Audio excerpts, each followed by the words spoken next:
धन्यवाद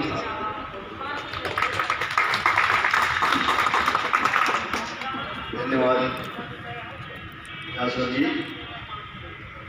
आज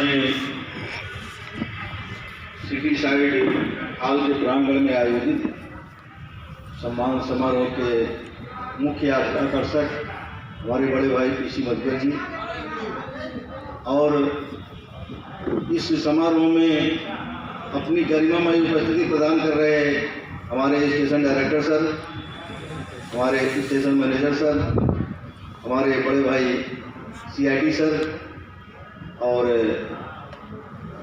इस सभा की अध्यक्षता कर रहे हमारे भाई साहब श्री राघवेंद्र जी, और हमारे तमाम सीनियर और जूनियर सुपरवाइजर तथा हमारे इस पावर सप्लाई के ऊर्जा को बरकरार रखते हुए अपना सब कुछ निछावर करने वाले पावर सप्लाई के साथियों।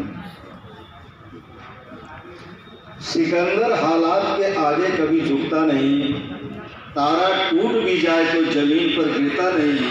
अरे मिलती हैं हजारों नदियां समंदर में, पर कोई समंदर किसी नदिया में नहीं मिलता। साथियों, जब मैं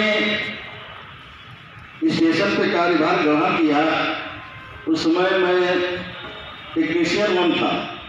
ये सामने एक हाई मास्ट दिख रहा है, ये 15 अगस्त को इसको लाइटेड होना था। आरके गुप्ता जी हमारे सीनियर थे और हमारे जेई हुआ करते थे एसपी तिवारी सर।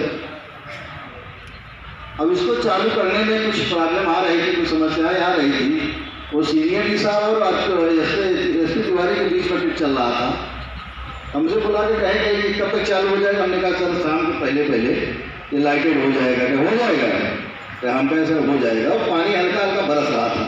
अब हम लोग लगे हुए थे।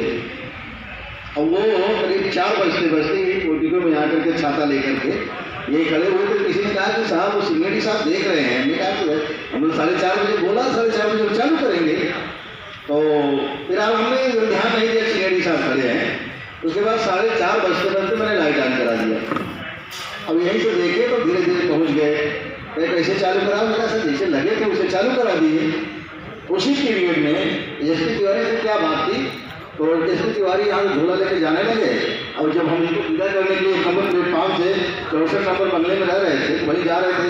हमने कहा सर एसपी तिवारी कहते हैं ना कि वो आज से हेडक्वार्टर देखेगा, तुम यहाँ देखना। रहे हमने कहा मैं ग्रेड 1 हूँ सर, कोई जिम्मेदार आदमी यहाँ दीजिए। कहे तुमसे बड़ा जिम्मेदार कौन है? अब उन्होंने क्या परख लिया, उसी समय हमको जिम्मेदारी उड़ा दिया और मैं 23-24 साल हो गया उस जिम्मेदारी को निभा रहा हूँ। साथियों, मैंने एक चीज़ अपने जीवन में अनुभव किया और उसका हम अपने ऊपर असर नहीं आने दिए, किसी दबाव को। जितना भी कार्यक्रम था, जितना भी फेलोवर था, जितनी भी समस्याएं थी, मैंने हंस करके उसको टाला है और उसको समयानुसार कर करके उसको चालू किया हूँ।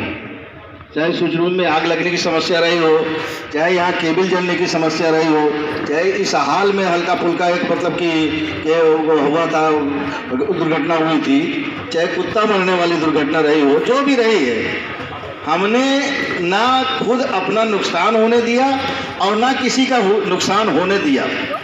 चाहे जैसे अधिकारियों से तालमेल बना करके, भाईचारा बना करके, चाहे मतलब कि रिक्वेस्ट करके, जो भी रहा हो, वो हम ओपन नहीं होने दिए, अंदर अंदर वो सॉल्व करा दिए हैं। तो कि मैं सिर्फ इतना कहना चाहूँगा कि आज परिस्थितियाँ विपरीत हैं, इससे संघर्ष करना हमारा एक नैतिक जिम्मेदारी है। और इसी कम कर्मचारी के बीच और कम संसाधन के बीच आपको पूरा कार्य करके देना है, और आप कैसे मैनेज करेंगे ये आपके ऊपर निर्भर करता है। साथियों, कोई भी कार्य छोटा बड़ा नहीं होता, उसके कार्य करने की शैली छोटी बड़ी हो सकती है। आपने हमेशा देखा है यहाँ पे कि मैं जब भी जहाँ भी निकलता था कुछ न कुछ समस्याएं लेके निकलता था। हमारे पास 3-3, 4-4 सामाजिक संगठन चल रहे हैं, मैं उसमें समय नहीं दे पाता था सिर्फ रेल की वजह से।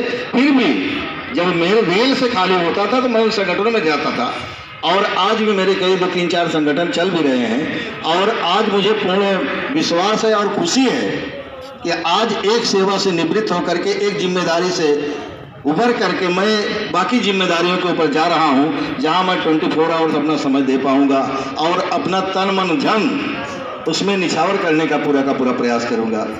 हम भाषण देने का समय नहीं है साथियों, आज आप हम लोगों से विदा हो रहे हैं और हमें छोड़ने में तो तकलीफ हो रही है, लेकिन ये क्षण सबके लिए है और आशा ही नहीं विश्वास है कि आप लोग इसी तरह से अपना स्नेह और प्यार बनाए रहेंगे।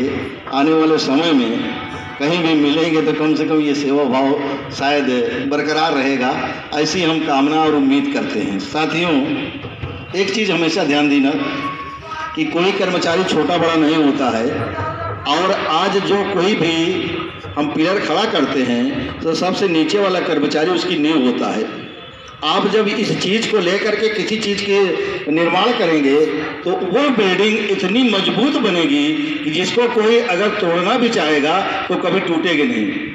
तो हमेशा ये ध्यान दीजिएगा कि कोई भी बिल्डिंग बनेगी तो नीचे के स्तर के अधिकारियों का कर्मचारियों का बहुत बड़ा सहयोग होता है और उनको जब अपना सहयोग दे करके, अपना समानता दे करके, अपना पूरा मतलब कि वो जो छोटापन का वो नहीं करेंगे तो वो बिल्डिंग इतनी मजबूत बनेगी कि आने वाले समय में कोई भी धराशायी करने का प्रयास करेगा तो वो खुद ही धराशायी हो जाएगा और आपकी बिल्डिंग बरकरार रहेगी।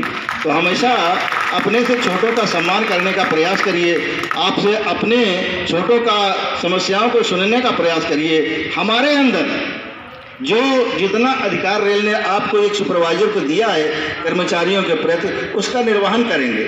उनको क्या चाहिए? 5 पीटीओ छुट्टी चाहिए समझ से। आप एक दिन छुट्टी बढ़ा के दे नहीं सकते। बस समस्या सिर्फ ये है कि जिस दिन उसकी आवश्यकता है उस दिन उसको चाहिए और हमारी जिम्मेदारी बनती है कि उसकी समस्या को समझते हुए उसकी जिम्मेदारी जो निभाने जा रहा है उसको अपने मन में रख करके उसको समय से छोड़ने का प्रयास करेंगे।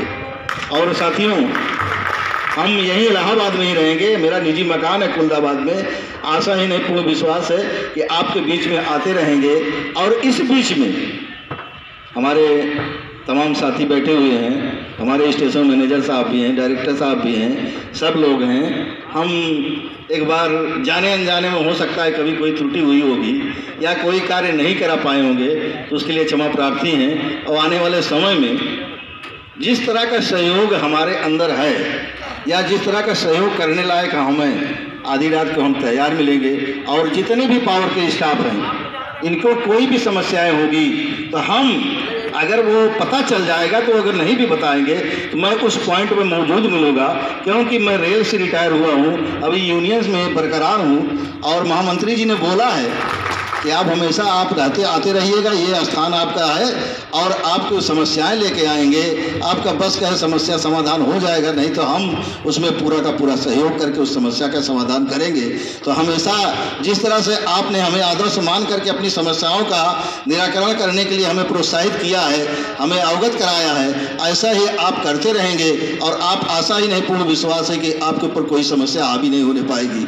और अगर हावी होने का भी प्रयास करेगी तो हम लोग मिल करके उस समस्या का समाधान करने का प्रयास करेंगे। और एक बार पुनः इतने बड़े आयोजन के लिए हम माननीय Shri SSC power supply station Jha साहब को तहे दिल से, मन से, इच्छा से, जिज्ञासा से धन्यवाद देना चाहूँगा कि तीनों प्रोग्राम जो परसों से शुरू हुआ है आज तक चल रहा है, इस तीनों प्रोग्राम के प्रणेता, संचालनकर्ता, आयोजनकर्ता, सब कुछ आप झा साहब रहे हैं। चाहे सुपरवाइजर वाली पार्टी रही हो, चाहे यूनियन वाली पार्टी रही हो और चाहे आज यहाँ इस हमारे कार्यस्थल की पार्टी रही हो, उसमें सबसे बड़ा योगदान आपने तन मन दे करके साथियों के सहयोग से इतना बड़ा आयोजन मैं कभी सपने में भी नहीं सोचा था कि मैं जब रिटायरमेंट होगा तो 3 दिन लगातार प्रोग्राम ही चलता रहेगा। तो साथियों, हम आपसे इसी आशा के साथ विदा होना चाह रहे हैं कि आप अपना स्नेह हमारे प्रति बरकरार रखेंगे और आने वाले समय में इसी तरह के प्यार मिलता रहेगा। हम आपके बीच में आते रहेंगे। जो भी हल्की फुल्की समस्याएं होगी जो समाधान होने लायक रहेगा हम पूरा का प्रयास करेंगे। एक बार पुनः हम डायरेक्टर साहब, मैनेजर साहब और तमाम साथियों का आभार व्यक्त करते हुए धन्यवाद देना चाहता हूं कि आपने अपना अमूल्य समय दे करके आप इस कार्यक्रम में सम्मिलित हुए। धन्यवाद सर।